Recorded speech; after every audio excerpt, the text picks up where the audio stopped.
Woo! That is a world premiere of Slumberhouse. What? Slaughterhouse Slumber Party. Yeah.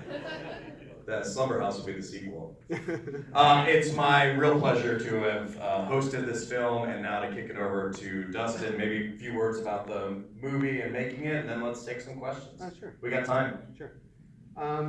Actually, I just want to, there's some cast and crew here, and I just want to say thank you to them because they're all amazing. And if you see them and recognize them, please give them a pat on the back because they're awesome. I also want to call out by name Jason Kaufman, who's our producer, like not an honorary Kickstarter producer, but the actual producer of the film, and who did the score for the film. And the movie would not exist without him, and we wouldn't be at this festival without him. So thank you to Jason. Woo! So I'll field any questions. I have 7 copies of the movie on DVD. These are the last of the Kickstarter copies.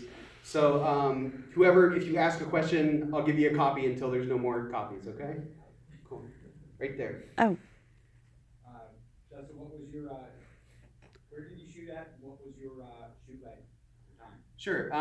So we shot in Toledo. That's where I'm from. In Toledo, we have this sort of, I think there's something similar in Columbus. We have this area where there's all these Victorian houses called the Old West End. And we rented a house and kind of let the lady know, like, hey, we're making a weird movie here, and she was totally into it. And we shot it there. Production was a total of 6 days.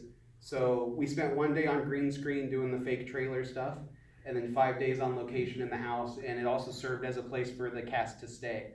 So they were all kind of cooped up for a week with each other, and luckily bonded and don't hate each other. And I think they're all friends now. So yeah, that's. And I'll have a copy for you, sir. Oh, is that her? Who else? Right here. Talk to us about Haley J. Madison and her character and like working with her and casting. Did she ever show up? Oh, she's dead. She's dead. Yeah, I'm gonna kill her. Anyway, so Haley is like really, really good friend of mine. I'll get it to you, buddy. I'm sorry. She's basically my little sister, which probably sounds weird because I film her naked a bunch, but it's always great to work with Haley. I love her. Like I thanked her after production. I was like, you did such a good job. Like you kind of steal the show. And she was like, it was like being on vacation for 5 days with my friends. So like, she was into that. And her character is really, really fun and really close to my heart because it is her personality, her actual personality turned up to 11. And then with like a little bit of me like thrown in there. So she's like my avatar in the film, and then she's also Haley turned to 11. So right here. Yeah, what are some of the like maybe films you watched growing up, or just some of your favorite films that helped inspire this film? Yeah, sure. So I love the like really goofy like Jim Wynorski exploitation films. His sequels to Sorority House Massacre and stuff like that, and Hard to Die. Like I love those. And the inspiration of the movie was, can we make something like that but make it where the characters are memorable and they have a little more agency? Because Jim Wynorski's movies, the characters are kind of all the same character. And I'm not dissing those movies. I love those movies. So it was partially that. It was partially my like adoration of like the real Ghostbusters and Beetlejuice and Poltergeist and all of those that kind of got mixed in there as well. It's a mashup of a lot of things that I personally love, and then like the sort of humor that I really, really love. Does that answer the question? Oh, absolutely. Okay, cool. Anybody else? Up top.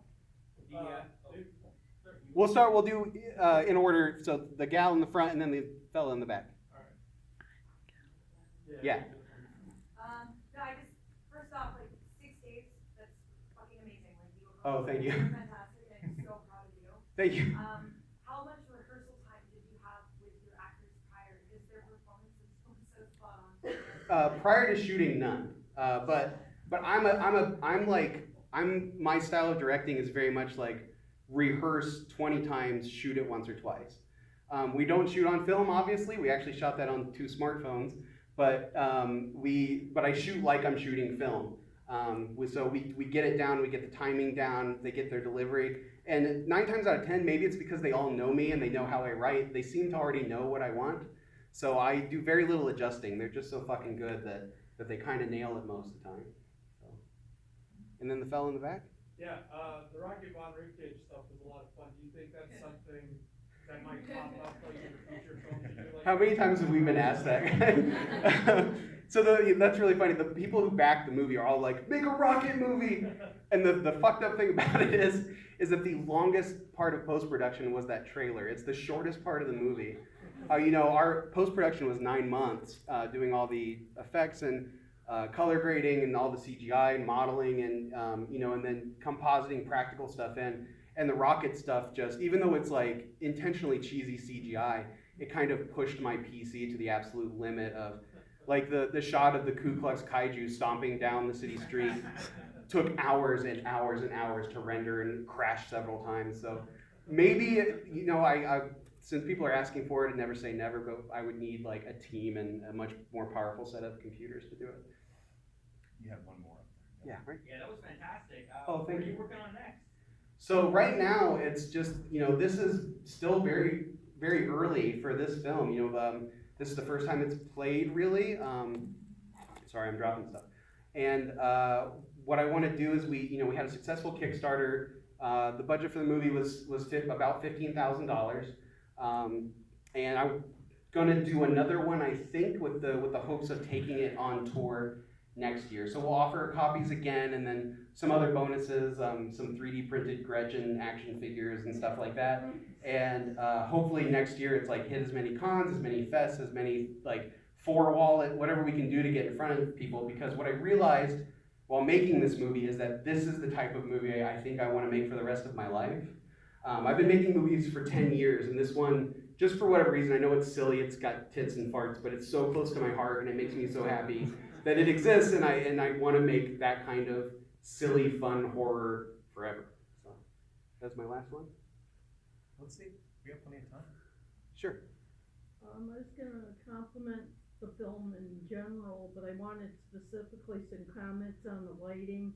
Not too technical, if you could. Yeah. Especially, was it really hard to do it in the house because you're not like outside, but like the green light? How was some of that stuff made? Yeah, so we had just like a small army of LED lights, and we gelled them. And there's actually so there's kind of a practical reason for why. So the movie starts pretty flat lit, and some of the flat, like bright saturated lighting is actually 2 work lights turned vertically, so that we would get like this really direct but soft light. And then once the movie turns into a horror movie, we get that stylish blue and green stuff like you're talking about. And part of the reason we did that is because we were shooting on smartphones. We use specialized lenses for some scenes, but usually we were using the stock lens. And your smartphone wants everything in the film to be in focus, which means you have no depth.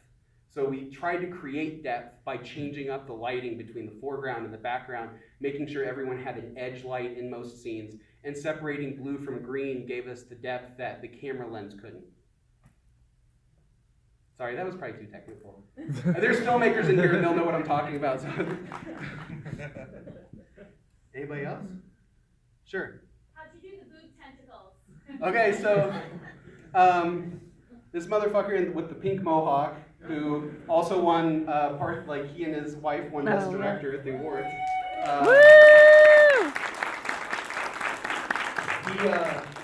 We split the duties of visual and practical effects. I did all the visual effects, and he did all the practicals. Except for the little Gretch baby. I made the Gretch baby. I'll take credit for that. But he made that amazing torso. He cast it from our actress and ran it in silicone. And I literally, in post, bored a hole through the back and made little tentacles and pushed them through. And we did it about 400 times, my assistant director and I, until it looked right. And we lubed them up with KY so they're a little wet when they come through. And we get a lot of compliments on that. A lot of people say it makes their nipples hurt when they see that scene. So yeah, that's how we did. Just a big old, really well-made silicone piece. Sure. Kayla. What's your favorite scene? My favorite scene? Oh, every scene you're in, Kayla. So good.